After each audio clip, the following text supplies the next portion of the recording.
Hello student, Gargi tutorial ক্লাসে তোমাদের স্বাগত জানাই। দেখো, আজকে আমার বিষয় হলো বর্ধমান ইউনিভার্সিটি ফার্স্ট সেমিস্টার স্টুডেন্টদের জন্য যারা মাইনরে পলিটিক্যাল সায়েন্স রেখেছো তাদের এই গুরুত্বপূর্ণ সিলেবাসটা আমি এর আগে দিয়ে দিয়েছি এবং এর থেকে তোমাদের এই যে প্রথম অধ্যায় আছে রাজনীতির অর্থ রাজনৈতিক তত্ত্ব, এখান থেকে গুরুত্বপূর্ণ শর্ট কোয়েশ্চেন দেওয়া হয়ে গেছে এবং দ্বিতীয় অধ্যায় সার্বভৌমিকতার ধারণা থেকেও গুরুত্বপূর্ণ শর্ট কোয়েশ্চেন দেওয়া হয়ে গেছে।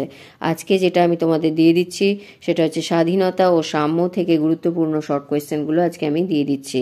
এরপর যে বাকি দুটো থাকলো এই দুটোর থেকেও আমি তোমাদের পরবর্তীতে শর্ট কোয়েশ্চেনগুলো দিয়ে দেবো। তাই যারা এখনও অবধি চ্যানেলটিকে সাবস্ক্রাইব করনি তারা অবশ্যই চ্যানেলটিকে সাবস্ক্রাইব করে রাখো এবং পরবর্তীতে যা যা গুরুত্বপূর্ণ তথ্য আমি দিতে থাকবো সেগুলো তোমরা পেতে থাকবে এবং বন্ধুদের মধ্যেও অনেক অনেক শেয়ার করে দাও যাতে তারাও উপকৃত হয়। তো চলো দেখে নেওয়া যাক স্বাধীনতা সাম্য থেকে কি কি প্রশ্ন ইম্পর্টেন্ট আছে।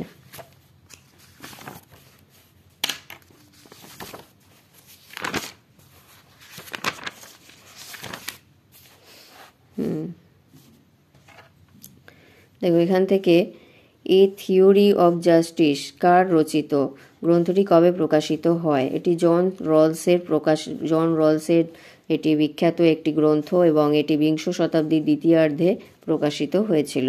নেতিবাচক সাম্য বলতে কি বোঝো? নেতিবাচক সাম্য হলো কোনো বিশেষ সুযোগ সুবিধা না দেওয়া, অর্থাৎ জাতি, ধর্ম, বর্ণ, বংশ, মর্যাদা, স্ত্রী পুরুষ, সম্পত্তি প্রভৃতির ক্ষেত্রে সকল প্রকার বৈষম্যের অবসানই হল নেতিবাচক সাম্য। ইতিবাচক সাম্য বলতে কি বোঝায়? সকলের মধ্যে সমান অধিকার প্রতিষ্ঠাকে বলা হয় ইতিবাচক সাম্য। সাম্য কি? খুব ইম্পর্টেন্ট প্রশ্ন। সাম্য শব্দটি কয়েকটি অর্থকে প্রকাশ করে, যেমন এক, সাম্যের ক্ষেত্রে প্রত্যেক ব্যক্তি আইনের দৃষ্টিতে সমান। দুই, রাষ্ট্রীয় আইন দ্বারা সকল নাগরিকের সমান সুযোগ সুবিধা প্রদান। তিন হচ্ছে বিভিন্ন অর্থনৈতিক বৈষম্যের অবসান। চার হচ্ছে কোনো প্রকার সুযোগ সুবিধা ব্যক্তি বা গোষ্ঠী ভোগ করে না, তা সকলের। তাহলে যদি এটা বৈশিষ্ট্যের আকারেও দেয় তাও তোমরা এইভাবে লিখে দিতে পারবে। এরপর দেখো পরের প্রশ্ন, ভোটদানের অধিকার কোন ধরনের অধিকার? ভোটদানের অধিকার হলো একটি রাজনৈতিক অধিকার। ব্যক্তি রাজনৈতিক অধিকার হিসাবে এই অধিকার রাষ্ট্রের কাছে দাবি করে। এরপর এখানে চলে এসো, অর্থনৈতিক স্বাধীনতা কাকে বলে? যার দ্বারা ব্যক্তি তার জীবন ধারণের অনিশ্চয়তাগুলিকে অপসারণ করতে পারে এবং অভাব থেকে মুক্তি লাভ করে তাকে অর্থনৈতিক স্বাধীনতা বলা হয়। অর্থনৈতিক স্বাধীনতার কয়েকটি উদাহরণ হলো যোগ্যতার বিচারে কাজ পাওয়ার স্বাধীনতা, উপযুক্ত পারিশ্রমিক লাভের স্বাধীনতা, পীড়িত ও বার্ধক্য অবস্থায় রাষ্ট্রীয় সাহায্য লাভের স্বাধীনতা ইত্যাদি। এরপর এটা করবে ইতিবাচক স্বাধীনতা বলতে কি বোঝায়? স্বাধীনতার যে ধারণায় স্বশাসন ও স্বনিয়ন্ত্রণের ওপর জোর দেওয়া হয় তাকে বলা হয় ইতিবাচক স্বাধীনতা। অর্থাৎ ইতিবাচক স্বাধীনতা বলতে বোঝায় এমন একটি নিয়ন্ত্রণবিহীন পরিবেশকে যেখানে ব্যক্তির ব্যক্তিত্বের বিকাশে কোনোরূপ বাধা থাকে না। এরপর চলে আসবে এখানে সাম্যের শ্রেণীবিভাগ করো। সাম্য কয় প্রকার, কি কি? সাম্যের বিভিন্ন প্রকার হতে পারে, তবে প্রধানত সাম্যকে তিন ভাগে ভাগ করা যায়, যথা এক, স্বাভাবিক সাম্য, সামাজিক সাম্য, আইনগত সাম্য। আবার আইনগত সাম্যকে তিন ভাগে ভাগ করা হয়, ব্যক্তিগত সাম্য, রাজনৈতিক সাম্য, অর্থনৈতিক সাম্য। এই প্রত্যেকটা সাম্যেরই কিন্তু তোমাদের সংজ্ঞা করে রাখা উচিত। স্বাভাবিক সাম্য বলতে কি বোঝো? সাম্যের যে ধারণা বা কথা ব্যক্ত করে যে সমস্ত মানুষ সমান হয়ে জন্মেছে তাকে বলা হয় স্বাভাবিক সাম্য। স্বাভাবিক সাম্যের মূল কথা হলো সমাজে কৃত্রিম কোনো প্রকার বৈষম্য থাকবে না। তারপরে করবে সামাজিক সাম্য বলতে কি বোঝায়? সাম্যের যে ধারণা অনুসারে জাতি, ধর্ম, বর্ণ, বংশ মর্যাদা অনুযায়ী প্রত্যেক মানুষ সমাজের কাছে সমান তাকে বলা হয় সামাজিক সাম্য। অর্থাৎ সামাজিক সাম্য অনুসারে জাতিগত বিভেদ, বর্ণগত বৈষম্য এবং ধর্মীয় কারণে কোনোরূপ পার্থক্য করা হয় না। এই গেল। এরপরে আসছি, দেখো এদিকে মার্ক্সবাদীদের মতে সাম্য কি? মার্ক্সবাদীরা মনে করেন বৈষম্যমূলক সমাজে সাম্য থাকতে পারে না। দাস সমাজে, সামন্ততান্ত্রিক সমাজ, ধনতান্ত্রিক সমাজ প্রতিটি স্তরেই রয়েছে এক শ্রেণী থেকে অপর শ্রেণীকে শোষণ করার প্রয়াস। সমাজতান্ত্রিক সমাজে শ্রমিক শ্রেণী ক্ষমতা হাতে পেলে ধীরে ধীরে রাষ্ট্র কাঠামোটির পরিবর্তন ঘটবে এবং শেষে শ্রেণীবিরোধ মিটে গিয়ে শ্রেণীর অবসান ঘটবে, রাষ্ট্র থাকবে না, তখনই প্রকৃত সাম্য প্রতিষ্ঠিত হবে। স্বাধীনতা বলতে কি বোঝায়? খুব ইম্পর্টেন্ট প্রশ্ন, পরীক্ষায় চান্স আসার অনেক বেশি। দেখো, সাধারণভাবে স্বাধীনতা হলো এমন কাজের ক্ষমতা যা সমাজের প্রতিটি ব্যক্তি নিজের ইচ্ছানুসারে করতে পারে। রাষ্ট্রবিজ্ঞানে এরূপ স্বাধীনতার অর্থ হলো স্বেচ্ছাচারিতা বা উচ্ছৃঙ্খলতার নামান্তর। স্বাধীনতা বলতে বোঝায় এমন এক সামাজিক পরিবেশ যেখানে প্রত্যেকে তার ব্যক্তিত্বের বিকাশ ঘটিয়ে সমান সুযোগ সুবিধা লাভ করে। এর পরের পয়েন্টে এটা করবে, স্বাধীনতার রক্ষা কবচ বলতে কি বোঝো? খুব ইম্পর্টেন্ট, এটা ভিভিআই দেওয়া আছে।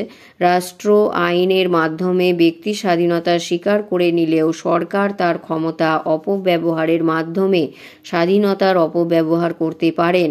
স্বাধীনতা যাতে সরকার দ্বারা ক্ষুণ্ণ না হয় তার জন্য স্বাধীনতা সংরক্ষণের ক্ষেত্রে যেসব বিশেষ ব্যবস্থা গৃহীত হয় তাকেই বলা হয় স্বাধীনতার রক্ষা কবচ। এরপর এটা করবে, স্বাধীনতার রক্ষা কবচগুলি উল্লেখ করো। তাহলে এগুলোর মধ্যে 1 হচ্ছে সংবিধানে মৌলিক অধিকার স্বীকৃতি, 2 হচ্ছে বিচার বিভাগের স্বাধীনতা, 3 হচ্ছে ক্ষমতা স্বতন্ত্রীকরণ নীতি, 4 হচ্ছে আইনের অনুশাসন, 5 হচ্ছে দায়িত্বশীল শাসন ব্যবস্থা, 6 হচ্ছে গণভোট, গণ উদ্যোগ পদচ্যুতি, 7 হচ্ছে সদা জাগ্রত জনমত প্রভৃতি। জন রলসের জন্ম কবে হয়েছিল? তিনি কোন দেশের লোক ছিলেন? 1921 খ্রিস্টাব্দে জন্ম হয়েছিল এবং তিনি মার্কিন যুক্তরাষ্ট্রের লোক ছিলেন। এরপর এখানে আসো, ন্যায়ের স্বচ্ছতা বলতে কি বোঝায়?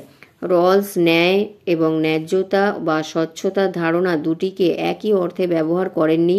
তিনি মনে করেন ন্যায়ের দ্বারা চুক্তি হবে ন্যায্য বা স্বচ্ছ, অর্থাৎ তিনি উল্লেখ করেছেন যে ন্যায্য বিচার বা জাস্টিস হবে স্বচ্ছ পদ্ধতির দ্বারা স্বচ্ছ বন্টন। এটা করবে, আইনগত সাম্য বলতে কি বোঝায়? সাম্যের যে ধারণা অনুসারে রাষ্ট্রের প্রতিটি নাগরিক আইনের দৃষ্টিতে সমমর্যাদার অধিকারী তাকে বলা হয় আইনগত সাম্য। এই সাম্য অনুসারে সংবিধানে উল্লেখিত অধিকারসমূহ যেমন সকলে সমানভাবে ভোগ করতে পারবে, তেমনি বিচারের ক্ষেত্রে কোনো অপরাধীকে বিশেষভাবে শাস্তি ভোগ থেকে অব্যাহতি দেওয়া যাবে না। তারপরে দেখো, এটা করবে, ব্যক্তিগত সাম্য বলতে কি বোঝো? যখন কোনো জাতি, ধর্ম, বর্ণ, অর্থনৈতিক প্রতিপত্তি প্রভৃতি নির্বিশেষে সমাজের সকলেই নিজ নিজ ব্যক্তিত্ব বিকাশের অধিকারগুলি সমভাবে ভোগ করতে পারে তখনই তাকে বলা হয় ব্যক্তিগত সাম্য। তাহলে এই গেল কয়েকটা প্রশ্ন। এছাড়া এখানে আর 2টো প্রশ্ন আছে, দেখো। রাজনৈতিক সাম্য বলতে কি বোঝায়? নারী পুরুষ ধর্মী এটা হবে ধনী নির্ধন, জাতি, ধর্ম, বর্ণ প্রভৃতি নির্বিশেষে যখন প্রতিটি ব্যক্তি রাষ্ট্রের কার্যকলাপে অংশ নেওয়ার সম অধিকার লাভ করে তখন তাকে বলা হয় রাজনৈতিক সাম্য। যেমন 1 হচ্ছে রাষ্ট্রের প্রাপ্তবয়স্ক নাগরিকের নির্বাচন করার অধিকার, 2 নির্বাচিত হওয়ার অধিকার, 3 সরকারকে সমালোচনা করার অধিকার প্রভৃতি। তারপরে দেখবে অর্থনৈতিক সাম্য বলতে কি বোঝায়? অর্থনৈতিক সাম্য বলতে কয়েকটি বিষয়কে বোঝায়, যথা 1 সম্পদ বন্টনের ক্ষেত্রে সাম্য নীতির অনুসরণ, 2 প্রত্যেক মানুষের পছন্দ ও যোগ্যতা অনুসারে জীবিকা অনুসন্ধানের সুযোগ, 3 ধনী শ্রেণী বা গোষ্ঠীর শোষণের হাত থেকে মুক্ত হয়ে স্বাধীন জীবিকা নির্বাহের সুযোগ। তাহলে এই গেল যে স্বাধীনতা এবং সাম্যের চ্যাপ্টার থেকে গুরুত্বপূর্ণ প্রশ্নগুলো আমি দিয়ে দিলাম। এইগুলো করলেই এর থেকেই তোমরা কমন পেয়ে যাবে, এর বাইরে আর সেই রকম আসার কোনো সম্ভাবনা নেই। এবং পরবর্তীতে যে আরও 2টো বাকি রয়ে গেল, উদারনীতিবাদ এবং নয়া উদারনীতিবাদ এবং রাষ্ট্রের তত্ত্বসমূহ, এগুলো থেকেও আমি গুরুত্বপূর্ণ শর্ট কোয়েশ্চেন তোমাদের দিয়ে দেব। তাই তোমরা অবশ্যই চ্যানেলটিকে সাবস্ক্রাইব করে রাখো এবং ফলো করতে থাকো আমাকে। আমি যেভাবে যাচ্ছি তোমরাও যদি সেভাবে যাও তাহলে দেখবে তোমরা কালেক্ট করতে করতে তোমাদের সমস্ত সিলেবাসটাই প্রায় মোটামুটি একটা কমপ্লিট হয়ে গেছে। তাহলে এই বলে শেষ করলাম আজকের ভিডিও। দেখা হচ্ছে আবার পরের ভিডিওতে।